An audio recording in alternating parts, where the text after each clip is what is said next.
Hello friends, सभी को नमस्कार। आज हम सॉल्व करने वाले हैं सेट एग्ज़ाम 2023 के लिए 50 इम्पोर्टेंट क्वेश्चंस।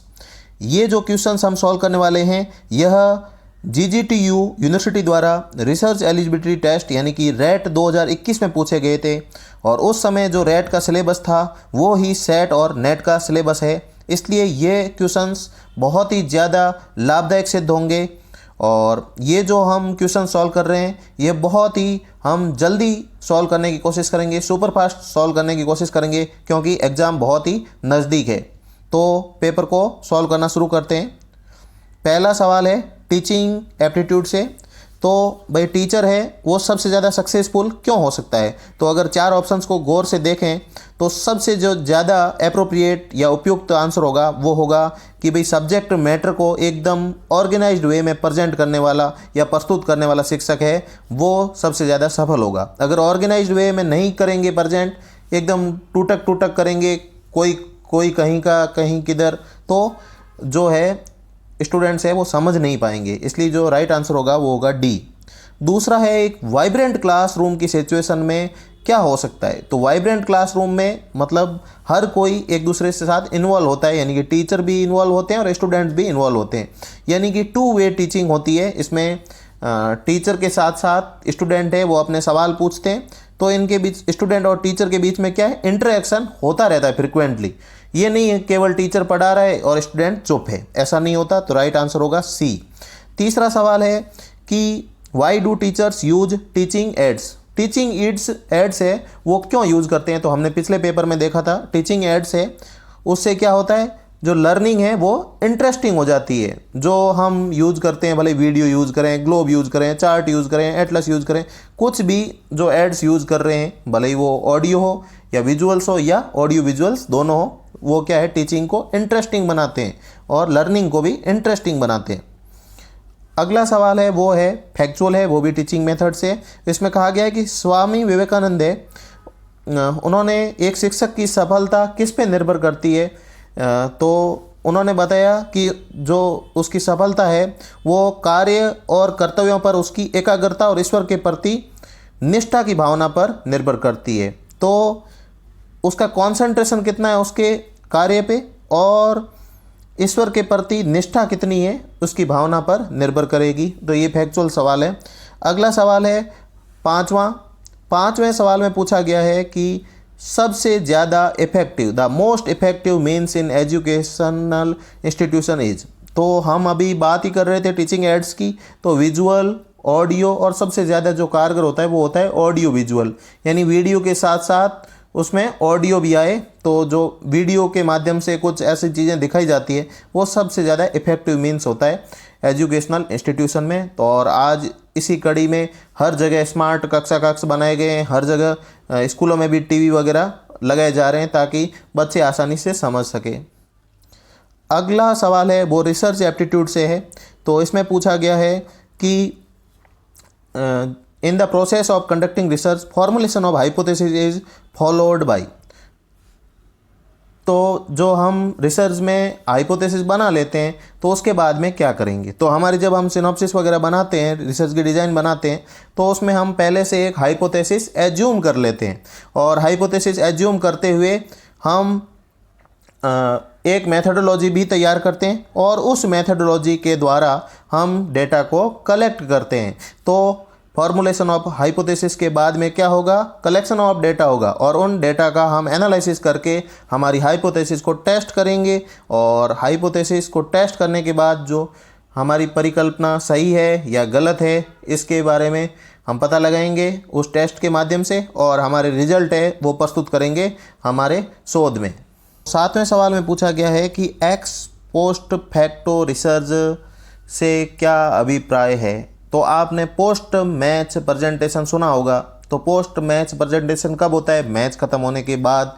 तो यहाँ पे कोई घटना होने के बाद कोई रिसर्च की जाए तो वो होती है एक्स पोस्ट फैक्टो रिसर्च। तो इसमें जो सही उत्तर होगा शोध घटना के बाद, कोई घटना होने के बाद हम रिसर्च करते हैं कि ये घटना में क्या हुआ और क्या नहीं हुआ, किस वजह से हुई, कैसे हुई, तो वो होगी एक्स पोस्ट फैक्टो रिसर्च। ये भी क्वासी एक्सपेरिमेंटल रिसर्च है क्योंकि इसमें जो हमारे पास वेरिएबल होते हैं वो पहले से फिक्स रहते हैं, हम उनमें मतलब फेरबदल नहीं कर सकते, वो हमारे कंट्रोल में नहीं होते क्योंकि घटना हो चुकी होती है।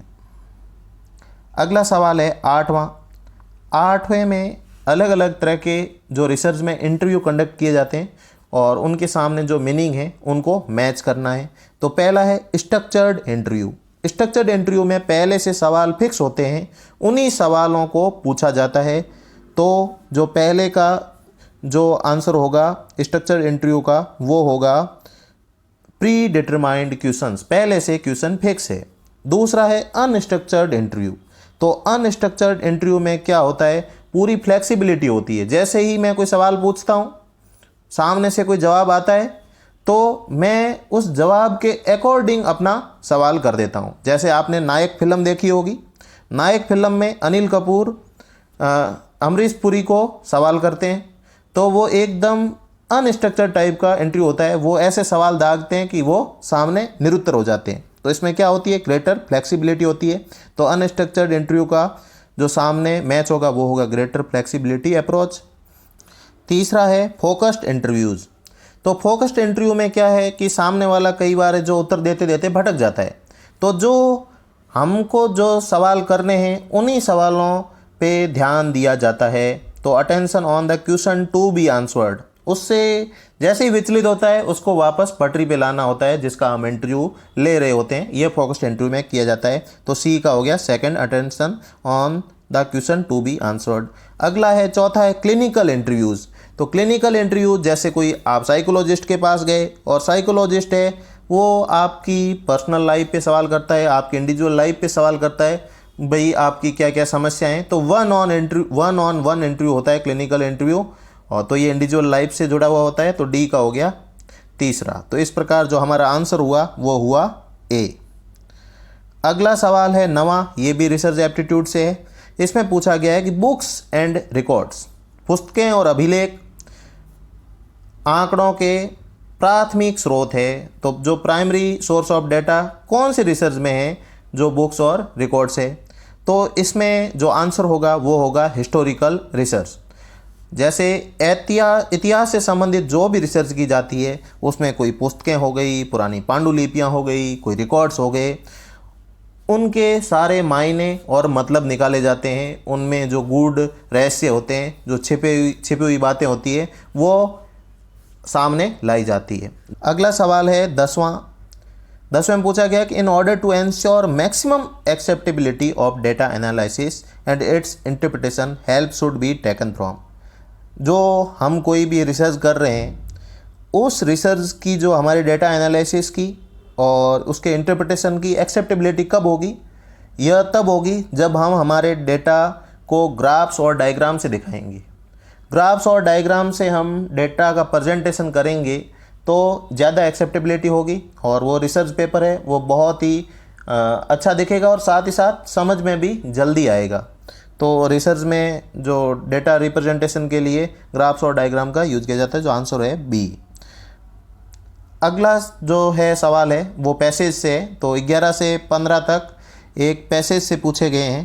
तो जो ये पैसेज है ये आप पॉज करके पढ़ सकते हैं। इसमें जो कुछ इम्पोर्टेंट बातें हैं वो मैंने नीचे अंडरलाइन भी की है ताकि वही के वही जो आंसर है सवालों के, तो जो भी पैसेज के हम उत्तर देते हैं वो पैसेज से ही उत्तर देने होते हैं। पैसेज में भले ही सही लिखा है, पैसेज में गलत लिखा है, वही हमारा उत्तर होगा।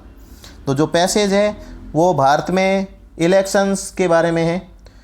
तो पहला सवाल है कि भाई on what theme does the main emphasis of the passage. तो इसकी थीम क्या है। तो जनरली क्या 4 सवाल तो पैसेज से पूछे जाते हैं, 5वां सवाल उसकी थीम, उसका निचोड़, उसका सार या उसके अंदर कोई वोकैब यानी एक शब्द के बारे में पूछा जाता है कि उसका अर्थ क्या है। तो इसकी थीम पूछी गई है। तो इसमें थीम है भारत में चुनावों की विश्वसनीयता पर, यानी कि credibility of elections in India. तो ये आसानी से आप पैसेज पढ़ते ही आपको पता चल जाएगा। 12वां सवाल है कि which group had apprehensions about the success of electoral systems in India. तो आशंका किसको थी। तो हम वापस पैसेज पे जाएं 12वें में। तो जो पहली लाइन है अंतर्राष्ट्रीय पर्यवेक्षकों और भारतीय अभिजन के कुछ भागों की आशंकाओं, तो सीधा का सीधा आपको उत्तर मिल जाएगा। 12वें का डी। अगला सवाल है 13वें में पूछा गया है भारत में चुनावी राजनीति के आधार क्या है।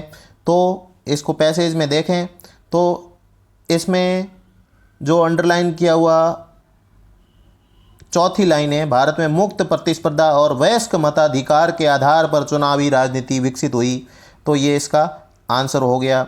14वां है निम्नलिखित में से कौन सी भारत में चुनावी प्रतिस्पर्धा की विशेषता है। तो चुनावों की नियमितता, आपातकाल को छोड़ के हमेशा चुनाव नियमित रूप से होते गए, ये आप पैसेज में वापस देख सकते हैं।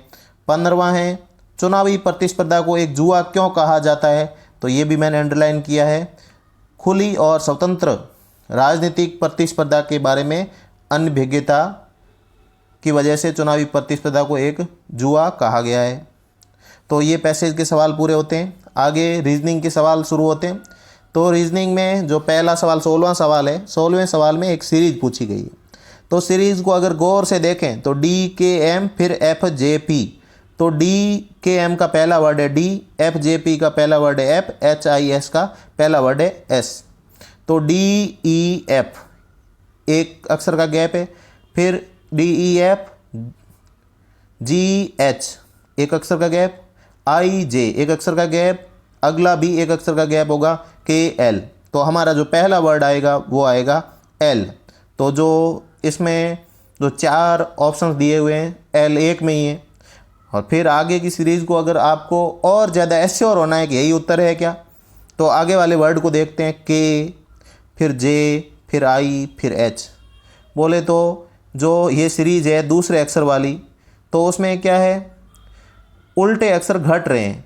K से पहले J आता है, J से पहले I आता है, I से पहले H आता है, और H से पहले क्या आएगा, G, LG। फिर तीसरा अक्षर की भी आप आराम से सीरीज है, पैटर्न है, आप समझ सकते हो। हमें जल्दी करनी है इसलिए अगला सवाल करते हैं। न्यूज़पेपर है वो कहाँ बनता है, प्रेस में बनता है। कपड़ा कहाँ बनेगा, फैक्ट्री में बनेगा। टेक्सटाइल कपड़े का ही नाम है, इसलिए इसमें कंफ्यूज नहीं होना है। कपड़ा कहाँ बनेगा, फैक्ट्री में। न्यूज़पेपर कहाँ बनता है, प्रेस में। तो सीधा सा आंसर है। अगला सवाल है 18वां, रक्त का संबंध सिरा से है तो तेल का संबंध। रक्त कहाँ दौड़ता है, रक्त ब्लड है वो दौड़ता है वीन में, सिरा में दौड़ता है। तो तेल कहाँ दौड़ेगा, तेल दौड़ेगा पाइपलाइन में। तो सीधा आंसर है 18वें का बी। अगला सवाल है 19वें में पूछा गया है कि एक व्यक्ति पूर्व दिशा में 30 किलोमीटर चलता है। तो आपको जो नॉर्थ, साउथ, ईस्ट, वेस्ट का तो आपको पता ही होता है। तो ईस्ट में चला 30 किलोमीटर, फिर 30 किलोमीटर चलने के बाद क्या है, वो दाहिने घूम गया, और दाहिने घूम के फिर चला 30 किलोमीटर, डाउन में चला 30 किलोमीटर। फिर वो लेफ़्ट घूम के 20 किलोमीटर चला, फिर लेफ़्ट घूम के 30 किलोमीटर चला। तो वर्तमान से जो वर्तमान बिंदु है वो प्रारंभिक बिंदु से कितना दूर है ये पूछा गया है। तो 30 और 20 जो हरे वाली लाइन है वो 30 और 20 कितने होंगे, 50 किलोमीटर। जो हमारा राइट आंसर क्या हो गया, 19वें का ए, 50 किलोमीटर। अगला सवाल है 20वें में पूछा गया है कि ए है 300 दिन बड़ा है किससे, बी से, और सी है 50 सप्ताह ए से बड़ा है। अगर सी का जन्म मंगलवार को हुआ था तो बी का जन्म कब हुआ था। तो पहली चीज़ तो अगर कोई भी एक सप्ताह बड़ा है एक सप्ताह छोटा है तो सेम वार को जन्मेगा। अगर मैं कहूँ कि मैं एक सप्ताह बड़ा हूँ किसी और से, तो वो सोमवार को पैदा हुआ तो मैं भी सोमवार को पैदा हुआ। तो जो सी का जन्म मंगलवार को हुआ है तो ए का जन्म भी क्या होगा, मंगलवार को, क्योंकि एग्जैक्टली 50 सप्ताह वो बड़ा है। तो ए का जन्म भी मंगलवार को ही हुआ है। अब हमें पता लगाना है कि ए 300 दिन बड़ा है बी से, तो गैप है 300 दिन का। पहले तो जितने सप्ताह है वो काट दो, 300 में 7 का भाग देंगे, 42 बार जाता है और शेष पल आता है 6। तो 42 सप्ताह तो सीधे गए। अब है यह जो ए है वो बी से बड़ा है, कितने दिन बड़ा है, 6 दिन बड़ा है। तो ए पैदा हुआ है मंगलवार को, तो 6 दिन कम कर लो। तो 6 दिन कम करेंगे, मंगलवार में से 6 करेंगे तो उत्तर आएगा बुधवार। तो हमारा राइट आंसर होगा बुधवार। अगला सवाल है भारत में जो टीवी कार्यक्रमों के प्रसारण के लिए कौन सी व्यवस्था का अनुसरण किया जाता है, कौन से सिस्टम को फॉलो किया जाता है। तो जनरली जो टीवी प्रोग्राम्स होते हैं उसमें जो 3 सिस्टम फॉलो किए जाते हैं, एक तो पैल PAL, फिर NTSE और तीसरा SECAM। ये 3 सिस्टम फॉलो किए जाते हैं ऑल ओवर वर्ल्ड। इसमें क्या किया जाता है कि जो हमारा डेटा होता है, जो टीवी में प्रसारण होता है, उसको क्या किया जाता है, एनकोड किया जाता है। और एनकोड किया जाता है तो जनरली जो सबसे ज़्यादा जो काम में लिए जाने वाला सिस्टम है वो है PAL।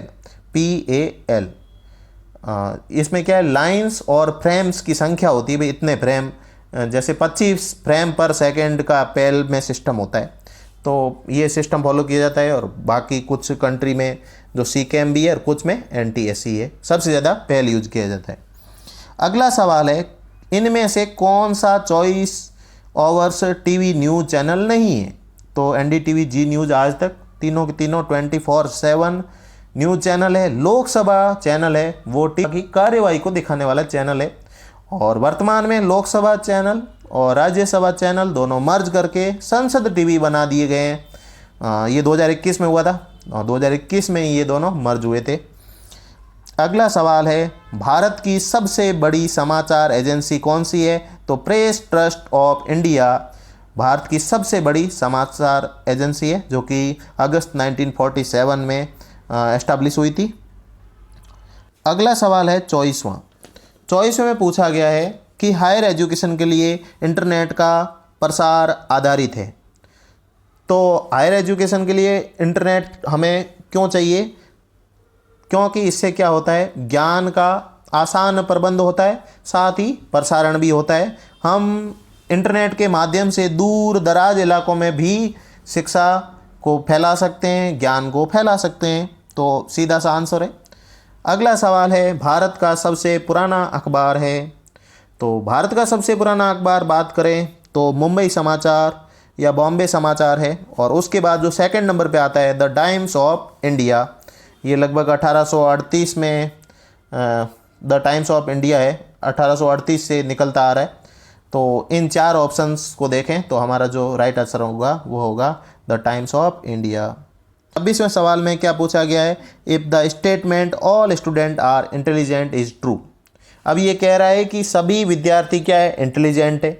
अगर ये बात सच है तो इनमें से कौन कौन से कथन फाल्स होंगे? तो अगर इन देखें भाई, कोई भी विद्यार्थी प्रबुद्ध नहीं। अब पहली बात उसने कह दिया इंटेलिजेंट है, तो नहीं है वाले तो सीधे डिलीट होंगे। जो पहला और तीसरा जो बात कर रहे हैं कि कोई भी विद्यार्थी इंटेलिजेंट नहीं है या कुछ विद्यार्थी इंटेलिजेंट नहीं है, तो नहीं वाले तो सीधे हो जाएंगे डिलीट। पहला और तीसरा डिलीट। तो पहला और तीसरा जिसमें ऑप्शन आ रहे हैं, तो पहला और तीसरा आ रहे हैं दूसरे में, तीनों एक साथ कहीं दे नहीं रहा है। और दूसरा ऑप्शन है सम स्टूडेंट आर इंटेलिजेंट, पर बाकी की ये बात नहीं कर रहा है, क्लेरिफाई नहीं है। पर जो राइट आंसर इसके अकॉर्डिंग होगा पहला और तीसरा, क्योंकि नहीं की जो इंटेलिजेंट नहीं है वो बात तो बिल्कुल झूठी है। अगला सवाल है 27वां, जो कि रिलेशन पे बेस्ड है। तो इसमें पूछा गया है, ए पिता है C का, D पुत्र है B का, E भाई है A का, अगर C बहन है D की, तो B का E से क्या संबंध है? तो रिश्तों वाले सवाल करते समय हमें क्या एक फ्लो चार्ट बना देना चाहिए। जो ऊपर की जनरेशन है, जैसे पिता वाली जनरेशन है, वो ऊपर लिखनी चाहिए और पुत्र वाली जनरेशन है वो नीचे लिखनी चाहिए। तो ऐसे आप फ्लो चार्ट बनाओगे तो आप आसानी से सवाल सॉल्व कर पाओगे। अगर इसमें भी नहीं समझ में आ रहा है तो आप अपने जो इन सिंबल्स हैं इनको अपने साथ कोरिलेट करो, ताकि रिश्ता आसानी से आप ढूंढ पाओगे। अपने फैमिली से कोरिलेट करोगे तो पहला है कि ए पिता है C का, तो C हमने नीचे लिख दिया, A लिख दिया ऊपर।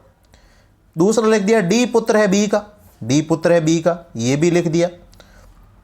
E भाई है A का, E है भाई है A का, ठीक है।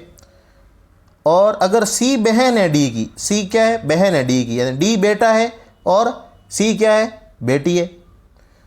अब A पिता है मतलब वो मेल है और B क्या हुई, फीमेल, यानी कि हस्बैंड वाइफ हुए। और A और E का रिलेशन इसने बता रखा है कि भाई है, तो E से B क्या लगेगी, तो E की B क्या लगेगी, भाभी लगेगी। भाभी को इंग्लिश में बोलते हैं सिस्टर इन लॉ। अब जब इंग्लिश से हिंदी में ट्रांसलेशन होता है तो ये हालत होती है कि भाभी को क्या लिख दिया, साली, अब साली और भाभी को दोनों को इंग्लिश में तो सिस्टर इन लॉ लिखा जाता है, पर हिंदी में क्या दोनों अलग अलग लिखे जाते हैं। तो हमें क्या है, थोड़ा सा इंग्लिश का भी ध्यान रखना है ताकि हमारे उत्तर सही हो। तो इसका राइट आंसर क्या हुआ, सिस्टर इन लॉ। ई के बी क्या लगेगी, सिस्टर इन लॉ यानी कि भाभी। राइट आंसर होगा सी। 28वां सवाल। 28वें सवाल में क्या दिए हुए, 28वें सवाल में दिए हुए स्टेटमेंट दिए हुए और कंक्लूजन दिए हुए। तो स्टेटमेंट के आधार पे कौन कौन से कंक्लूजन फॉलो करते हैं। अब स्टेटमेंट को क्या है, स्टेटमेंट और कंक्लूजन देते हैं तो स्टेटमेंट को हमको राइट मानना है और उससे कंक्लूजन कौन कौन से सही होते हैं वो हमें कंक्लूजन बताने हैं। तो स्टेटमेंट एकदम परफेक्ट है, करेक्ट है। कौन से, the cabinet passed the bill. पहला है कि कैबिनेट ने क्या कर दिया, बिल पारित कर दिया। दूसरा है वो मंत्रिमंडल का सदस्य है, किसी व्यक्ति की ओर इशारा है कि वो मंत्रिमंडल का सदस्य है, he is a member of the cabinet. अब कंक्लूजन में पहला बोल रहा है कि उसने बिल पारित कर दिया, नहीं, किसने किया, मंत्रिमंडल ने पारित किया। मंत्रिमंडल का वो सदस्य है पर पारित किसने किया, बिल कैबिनेट ने, तो उसने नहीं किया, पहला गलत। दूसरा है the bill passed by him.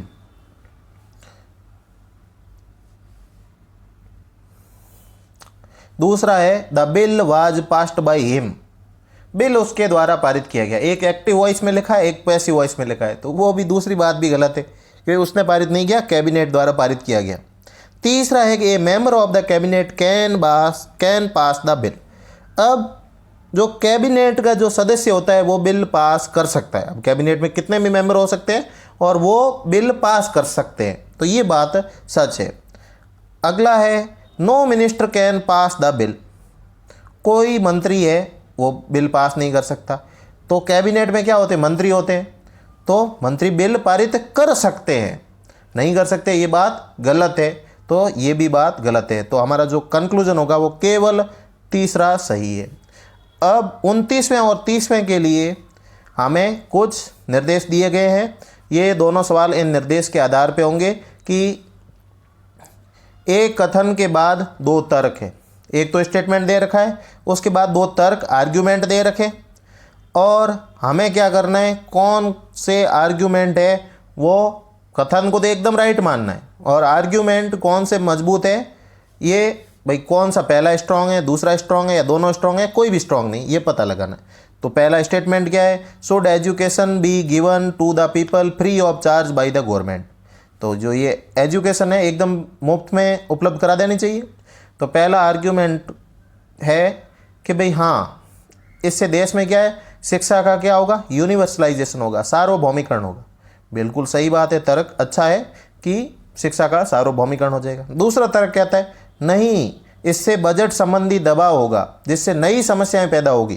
तो अब शिक्षा को मुफ्त करेंगे तो पैसा तो लगेगा, तो बजट पे दबाव तो बनेगा। तो ये दूसरा तर्क भी सही है, यानी कि दोनों तर्क मजबूत है। तो हमारा आंसर होगा सी, दोनों मजबूत है।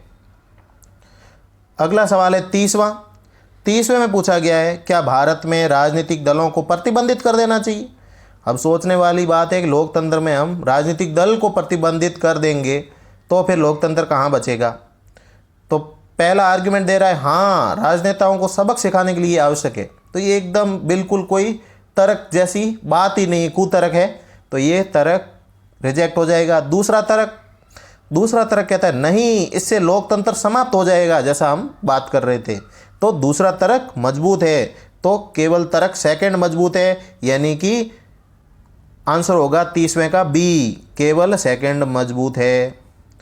अब अगला सवाल है वो है डेटा इंटरप्रिटेशन से। 31वें से लेके 35वें तक क्या है, डेटा इंटरप्रिटेशन से सवाल है। डेटा इंटरप्रिटेशन में हमें क्या दिया हुआ है, पाई चार्ट दिया हुआ है, और इस पाई चार्ट को समझ के हमें आगे वाले सवाल करने हैं। पहले तो क्या है, एक स्टूडेंट है, उसने क्या है, मार्क्स हासिल किए और उन मार्क्स को क्या है, पाई चार्ट में जमा दिया है। परसेंटेज में अगर करें तो 100% में सारी चीज़ें सिमट जाती है, और पाई चार्ट में करें तो वर्त में कितने डिग्री होते हैं, 360 डिग्री, तो सारे 360 डिग्री के अंदर होंगे। जैसे 90 + 70 160, और बाकी सारे इन पाँचों को जोड़ लेंगे सब्जेक्ट को तो 360 डिग्री होगा। ये डिग्री में लिखे जाते हैं। अब ये जो सवाल पूछा गया है इसमें जो maximum marks in the examination are 540 है। अब ये 540 मैक्सिमम मार्क उसके द्वारा स्कोर किए गए। ये थोड़ा सा इस पेपर में मिस्टेक थी, पर थोड़ा सा जो समझने वाला है वो समझ जाएगा कि 540 टोटल मार्क्स थे और 5 विषयों के जो मार्क्स है उनको क्या है डिग्री में लिख दिया है। पहला सवाल है कि इनमें से जो अधिकतम अंकों में से गणित के अंकों का प्रतिशत क्या हुआ। अधिकतम अंक कितने? 540, यानी कि 540 को हमने क्या किया 360 में डिवाइड किया, 360 डिग्री बना दिया 540 का। और अब 360 डिग्री में से मैथ्स कितनी है 90 डिग्री, तो 90/360% इंटू 100 करेंगे, यानी 1/4 इंटू 100 बराबर 25% हमारा आंसर होगा। अगला सवाल है 32वां। 32वें में पूछा गया है अंग्रेजी, विज्ञान और सामाजिक विज्ञान में प्राप्त अंकों का प्रतिशत अधिकतम अंकों का कितना प्रतिशत है। तो अंग्रेजी, विज्ञान और सामाजिक को जोड़ें, अंग्रेजी 55, साइंस 80, सोशल साइंस 65, इन तीनों को जोड़ें तो होता है 200। और अधिकतम अंक टोटल वर्त है 360 का, 200/360 इंटू 100, हमारा परसेंटेज आएगा 55 सही 5/9%। अगला सवाल है 33वां। 33वें में पूछा गया है किस विषय में छात्र के 22.2% अंक आए। तो परसेंट की बात कर रहा है, 22.2 कितने में से आए 100 में से, तो 360 में से कितना होगा 80 डिग्री। तो 80 डिग्री वाला कौन सा सब्जेक्ट है, हम वापस पाई चार्ट को देखें तो साइंस है, वो है 80 डिग्री। तो जो हमारा राइट आंसर होगा वो होगा साइंस विज्ञान 33वें का बी। अगला सवाल है किस विषय में छात्र के 105 अंक आए। अब हमें पता है कि 540 का टोटल नंबर आए, उस 540 में से 105 आए, तो 360 में से कितने डिग्री बनेगी, 360 में से 105/540 इंटू 360, यानी कि 70 डिग्री। और 70 डिग्री वाला जो सब्जेक्ट है वो कौन सा है, हिंदी। तो हमारा आंसर हो गया हिंदी। अगला सवाल है 35वां। 35वें में पूछा गया अंग्रेजी, विज्ञान और सामाजिक विज्ञान में प्राप्त अंक हिंदी और गणित में प्राप्त अंकों से कितने प्रतिशत अधिक है। तो पहले तो अंग्रेजी, विज्ञान और सामाजिक विज्ञान को जोड़ लेंगे तो हमारे टोटल आएगा 200, और दूसरे जोड़ लेंगे हिंदी और गणित के, वो हो जाएगा 160। अब इसके हिसाब से हम इनके परसेंटेज निकालेंगे।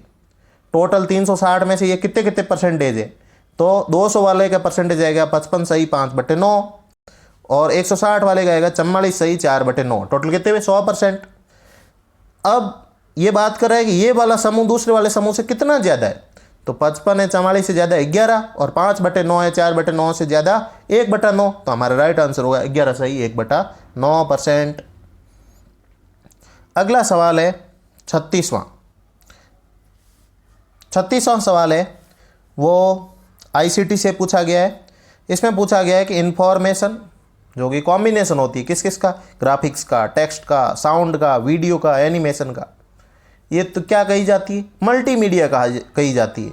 अगर आपने पुराने फ़ोन वगैरह यूज़ किए हुए तो उसमें मल्टीमीडिया फोल्डर होता था, तो राइट आंसर होगा मल्टीमीडिया, मीडिया मल्टीमीडिया। अगला सवाल है 37वां। 37वें में पूछा गया है कि grand father of computer, computer के दादा कौन है। तो कंप्यूटर के दादा का हो या कंप्यूटर के पिता का हो, दोनों एक ही है, चार्ल्स बेबेज। राइट आंसर होगा बी। 38वां सवाल है एक बाइट किसके बराबर होगी। तो एक बाइट है वो 8 बिट्स के बराबर होती है, और एक बाइट में कितने होते हैं, 2 निबल होते हैं, यानी कि 4 बिट का एक निबल बन जाता है। बाकी आप KB, किलोबाइट का हो, मेगाबाइट का हो, गीगाबाइट का हो, टेराबाइट का हो, आप पूरी उसकी सीक्वेंस देख लेना, आसानी से याद हो जाएगी। अगला सवाल है 39वां। 39वें में पूछा गया है कि एक एरर है वो क्रैश कर देता है प्रोग्राम को, तो उसको क्या कहते हैं, इस एरर को, इसको कहते हैं बग। तो कोई भी बग आ जाता है तो प्रोग्राम को क्या कर लेता है, क्रैश कर लेता है, कंप्यूटर की भाषा में उसे बग कहते हैं। तो राइट आंसर होगा सी। अगला सवाल है 40वां।